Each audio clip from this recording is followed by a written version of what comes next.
The industry never stops moving. What new consumer habits should brands be ready for in 2015 and beyond? So video is going to be a really big part of 2015. We built out an entire production studio calling it BuzzFeed Motion Pictures now. So that includes, branded content as well as editorial content. But for branded content, I think a lot of it's going to be creating either long form pieces, potentially, even 5-minute stories with serialized characters for different brands. So I don't know if you've seen the Dear Kitten Purina video. That became a series where, cat and kitten are now characters. And people love it. I watch it all the time, and it's not just because I work there. I really enjoyed that piece of content. So I think video is going to be a huge part. Short form, long form, GIFs. We're really experimenting with every single medium out there. Video is going to be huge, and also just new ways for people to, new formats.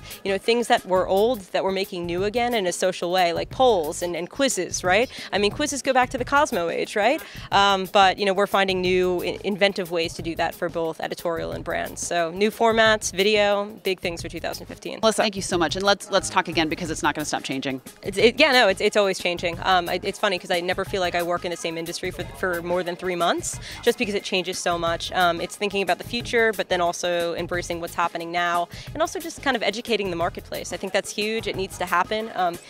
What I mentioned up there about briefs and how they're sent out to a mass amount of publishers when it's really different. You need to understand the different platforms you want and the different people you want to share and cater to them and write the brief for them. So I think that should be a big shift. Hopefully it'll happen sooner rather than later for us. But hit that little repeat button and just listen to this whole thing again. There's a lot of gems in here. Melissa, thank you so much for that. Of course.